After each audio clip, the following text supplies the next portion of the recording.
এই পৃথিবীতে কেই না ধনবান ব্যক্তি হতে চায়। কিন্তু এই ধনবান ব্যক্তি হওয়ার জন্য সকলে কম বেশি পরিশ্রম বা কর্ম করে। কিন্তু সবার তো ফল এক হয় না।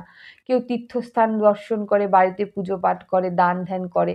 তবে আপনি জানেন কি কর্মের ফলদাতা শনি মহারাজের পুজো কিন্তু আমরা প্রত্যেকেই কম বেশি করে থাকি।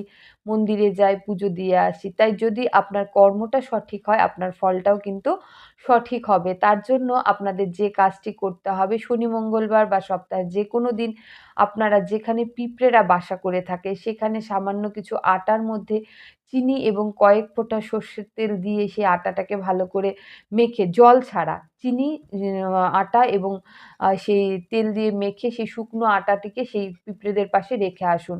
তারা যদি খায় দেখবেন আপনার শনি ভালো হবে এবং রাহু ভালো হবে। শনি, রাহু ভালো হলে আপনার জীবনে কিন্তু অর্থের কোনো অভাব ঘটবে না। এবার বলতে পারেন আমি কি এই বাটি নিয়ে ঘুরে বেড়াবো?